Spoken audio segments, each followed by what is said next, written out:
I'd like to introduce Addie Weaver. She's been to Lantern at least once, if not more than that. Yes, and she is one of the leadership team for sports camp. And I heard through Jill that she had led a really good program on All Lives Matter and Black Lives Matter. And so I invited her to share again some of the work that she did with the summer camp, and we thought it would translate well to all of us as well. So I will turn it over to Addie.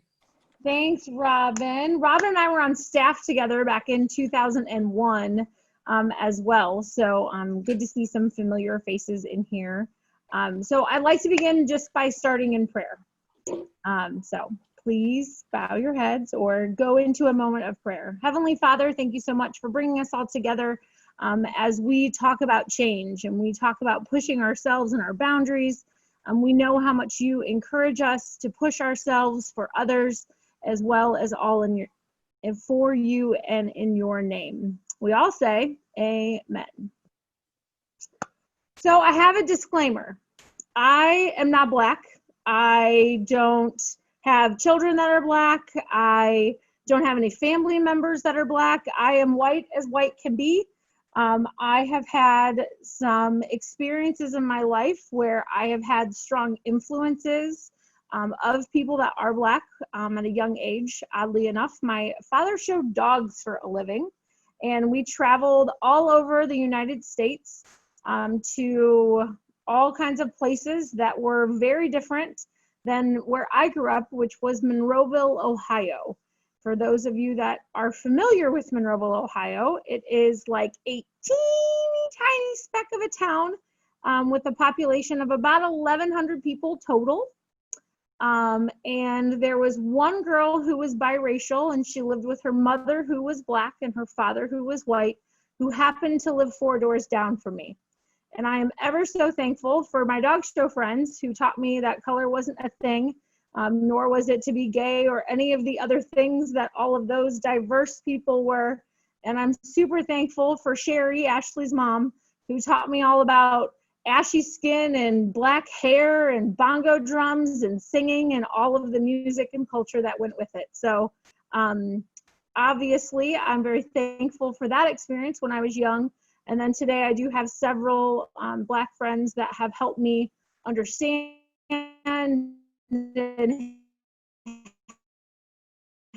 have created very safe. I just hope to share some of those conversations, because if you are living or in a place where you have primarily white people around you, it's not like you're just going to walk into a store and find someone who's Black and say, will you be my friend? I want to have this serious conversation with you. So my goal is just to kind of share some of those conversations with you. During the pandemic, I really dove in, as well as a few others, I'm sure, into all of the Black Lives Matter movement. I watched videos, I watched movies, I saw documentaries multiple times. I had tough conversations with my friends that I wanted to learn from. So again, I'm sharing just a few of those with you today, hoping to generate conversation. And some of them will be uncomfortable because we are so used to staying in our little comfortable bubble. But that's the point of this, is to kind of expand, and I'll share some of that as we go. So I'm going to share my screen several times throughout because, like I said, I wanted to share some videos with you guys. So let me share this real quick. So this is a video. I trimmed it down just a little bit, but it talks a lot about systemic racism.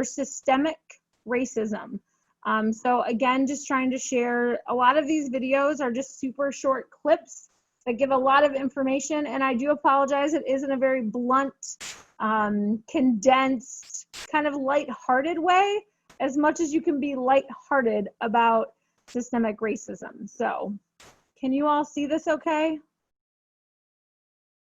For my screen? Okay. All right, here we go. Go work at McDonald's. Young Black men often reject education and gravitate towards the street culture drugs hustling gangs.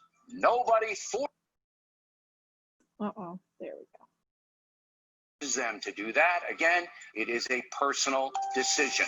The message, to be black is to be inferior. But that's not the facts. That's just racism. Racism isn't just burning crosses and white hoods. Racism is a seeping system of forces that effectively keep people of color in a permanent second-class status. It's the foundational fabric of our society, woven with values and attitudes, stereotypes, policies, economics, laws. Jim Crow was replaced with a host of shiny new laws that were just as racist, but looked better on the surface. This has made it harder than ever for white America to see the truth. The odds are ever in our favor, and they always have been. Let's take a stroll down memory lane. Stop one. Wealth. Between 1934 and 1962, the government backed $120 billion of home loans. But they refused to give out home loans to black folks, or even if black folks lived nearby. This went on for decades. This practice, called redlining, essentially, one, forced black Americans into poor urban centers, the beginnings of the ghetto. Two, segregated America to this day. Three, made it impossible to invest in the future of black neighborhoods. And four, made it impossible for black Americans to start inheriting property and wealth the same way that white Americans were. Stop two, education. Property taxes fund schools, which means that families that live in nice houses, maybe ones they got with the help of the government, get a better education. Better education means more opportunities, more resources, more connections, more jobs, more money, money, money. Stop three, jobs. The lack of educational opportunities meant that many black folks were relegated to low-wage manual labor. Today, when looking at the same exact resume, employers are 50% more likely to call back a resume labeled with a white-sounding name. Stop four, mass incarceration. Shortly after the civil rights movement, prisons became privatized for-profit businesses. Fill those cells, make those dollars, and they did. The prison population shot up from 200,000 to 2.4 million. More than any country in the world. And who filled those cells? People of color. More African American adults are under correctional control today than were enslaved in 1850. A decade before the Civil War began. Black men are now imprisoned at 6 times the rate of white men. So did black men just become 6 times more dangerous? Or of course not. What changed was the laws and sentencing. Sweeping laws were written that specifically targeted black communities. For instance, the sentence for possession of crack was 100 times harsher than the sentence for cocaine. Stop five, racial profiling. It wasn't just harsher sentencing. Communities of color are also policed more harshly. One of the few memories I have of my dad as a kid is seeing him yelled at and questioned by police on the street. And when they didn't like the answers he was giving them to their questions, they proceeded to aggressively question me. And I was just 8 years old. Policies like Show Me Your Papers and Stop and Frisk target people of color under the law. Totally legal. So shocker, they're much more likely to get arrested for doing the same things that white people do, but twice as likely to get pulled over. Take the late Walter Scott, who was pulled over for having a broken taillight, only to be shot 5 times in the back by a cop. Stop six, police brutality. Police brutality is front and center of the race conversation right now. Twice a week in the U.S., white officers kill black suspects, most of whom are unarmed. And the consequences are minimal, if any. Might even get paid a bunch of money for it. The police themselves admit to widespread usage of excessive force and racial bias. So what does America do? Well, just give them military supplies, of course. Tanks, protective gear, firepower used in war, all the while wagging a finger at protesters that dare to be outraged by it. Sadly, this is all just the tip of the racism iceberg. We really need to ask ourselves, what's really causing the problems that we're observing in America? What advantages has white America been given, often without even realizing it? The first step in combating racism, and often the hardest step, is acknowledging it, acknowledging that the system is unfair. Racism is a powerful institution built by 400 years of slavery, 100 years of outright discrimination, 50 plus more years of covert discrimination. A legacy that long in the making doesn't just disappear overnight. America, you got a lot of work to do. Links down below to some voices that you should definitely be following, as well as sources and lots more information for your thirsty brains. Lots of love, y'all. I'll see you next time. Mwah! So, that was one of the, like I said, she kind of says it in a lighthearted, like fun way, but obviously it's a very heavy topic. So this is a quote or graphic that I found.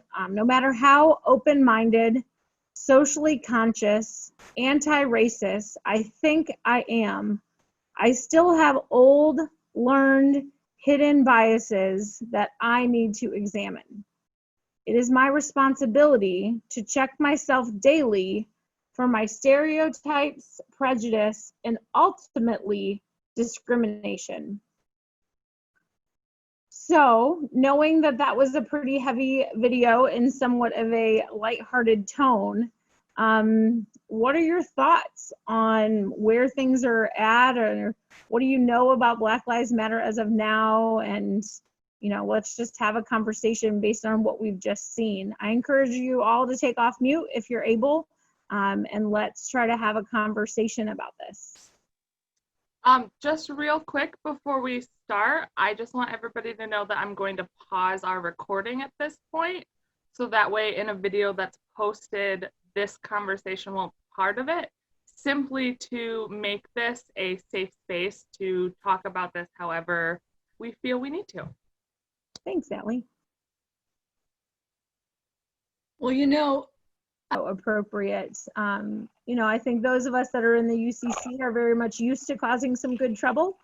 If you look back at the lineage of UCC and where we came from and how we've evolved as a denomination, being the first to have women and Black, and of course with gay marriage and all of those things that we've been the first on, the UCC kind of always offers that good trouble.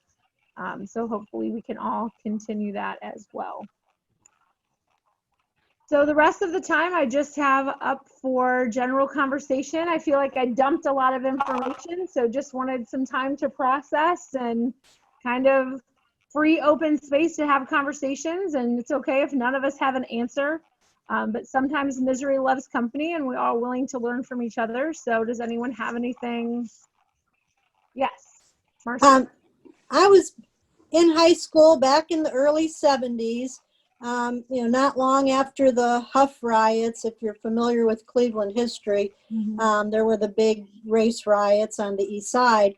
In my high school, they offered, it was an all-white school in Cleveland, probably the only one all-white school, and they offered a Black history class, which I took, and I think it was like only one class, so it was a limited number of kids that could take it. But I think that was like the best thing ever for any of us that took that class. It really opened our eyes, because we watched movies like Malcolm X, which is a pretty violent movie. We watched that in school, in our class. But to get the point across of what was going on with the Black neighborhoods, you know, they were, you know, really went in depth. It was a great teacher, and a white teacher, but he did a phenomenal job of getting the kids involved and understanding that. And it's a shame that they don't offer more classes, whether it's Black or Jewish or whatever, you know, to kids that want to take those classes, just to give them a different perspective. Because, yeah, there are a lot of schools that are still all white just because of, you know, nobody in their community. And they don't really know. And you can talk to them till you're blue in the face, but they just don't get it. Yeah, very, very true. what bothers me, how hypocritical we are, what users we are. I think about Black men on the football field, the basketball court, the baseball diamond are heroes. And in the entertainment industry, there's somebody a might and a talent, and they are on top of the world. But yet, in the rest of society, no. It makes us seem like such users and such hypocrites. I could not agree more, especially when we tell them they can't kneel at the flag, they can't do this, they can't do that. So then when they have a silent protest at midfield with both teams and it is still criticized, you know, it's hard not to look at those disparities and the hypocrisy within all of that and think that, Yeah, you know, when people say this still isn't an issue. That play just let them down. I'm sorry, you cut out a little bit. I couldn't hear you very well. That when people criticize them for kneeling, I said, well, why shouldn't they? Their flag has let them down. Yeah. Yep. It's interesting. I just on Facebook a couple days ago, there's a T-shirt on sale, and a white man's wearing a black T-shirt. It says you don't watch NFL for the anthem. So if you don't like the kneeling, just ignore it, like you have Black Lives Matter and police brutality. It's a great T-shirt. I don't think I have the guts to wear it, but I really like it. Yeah. That's a good point that you bring up, like having the guts. I think, you know, not only with this subject, but with politics in general, it's so hard to be in the middle because you kind of get beat up from both sides. You know, and that I think is just unfortunate part of our country. Again, going back to my mother, when I post things on Facebook, sometimes I do them on purpose because I know they're going to be controversial. But again, I'm trying to educate and hopefully spark some genuine conversation. She goes, "You need to stop doing that. Everyone gets so fired up." But at the same time, for me, I feel comfortable in those conversations, and I wouldn't post things that I wasn't ready to defend and haven't looked up and researched and things like that. So I encourage you all to get brave. You know, in that Disney video, I love that they talk about having brave conversations. And I think that is such a powerful statement. Sometimes they're with yourself, and just recognizing all of the maybe hidden biases or not so hidden biases that you have, and that how you've grown up, and trying to think about what it is that you could do that would help you to overcome those or recognize them and grow from them, I think is, you know, hopefully the point of this entire conversation today. But I do think it's important that we continue to have civil conversations so that we're not so, I don't even know how to say it. We can be decided and we can be brave, but we have to respect the people that don't agree with us. Unfortunately, it's important or the conversation stops. I agree. I agree wholeheartedly. That's what I was saying. Like, it's hard to be in the middle. Like, Yeah. you know, it's, you kind of get beat up from both sides. And, you know, having, again, I think in the UCC, where we kind of have a lot of practice at that, with having equality for so many, that hopefully we are comfortable in ours and are respectful for us, knowing that all are welcome here. And hopefully we can continue to have those brave conversations because our faith has led us to be inclusive and fight for those that need us to speak for them. I was going to say that I think we're pretty lucky with the activism that is in our associations or the conference, that there are lots of opportunities for those conversations, but for those of us that don't necessarily like to engage in conversations, but do want to do the readings or do want to educate yourselves. I know that even the last couple months, they put up several different books, and they were going to have like book discussions on those different books. Those are available, and other denominations as well. What I have found is when I find a book, there's typically another book that they quote or they lead into. And what I often find is I'm reading the book and then I write down those books as the next ones that I wanted to read. And I wanted to share that I read the book. It's called The Hardest Deal of All. And it was about, I believe it's Mississippi, and it's about the educational system and how the Black-white education system was separated, and how it paralleled a lot of the things that happened in Ohio, but differently and in such a blatant, non-equal, non-equitable way, and how it's still going on in Mississippi. And that is all how it all set up and how it's still going on. And there were lots of parallels to the educational system in Ohio, particularly in the forced desegregation and things like that, around Cleveland or some of these other places. Now, it is kind of a law kind of book. So if you're looking for an entertaining book that's not, there's no quips, there's no stories really, but it was really educational as to that. Another book that I read recently is called How to Be Anti-Racist. That was another good one, because it's not good enough just to not be racist. You have to be anti-racist now, right? Isn't that, that's the new thing. So it was a very good book, because it talked a lot about seeing people for who they are, and appreciating and valuing them because of that, not in spite of it. So I really enjoyed that book as well. Well, is it exactly 4 o'clock? It is. I hope that you guys had some brain bubbles and things to look up while we were together. Yeah. Thank you to those who were able to talk, and for everyone who were able to join. And thanks, Robin, for asking me to come. Like I said, I'm no expert, but hopefully enough conversation has been driven to make it worth your hour today. Thank you. Thank you. Thank you. Thank you, Addie.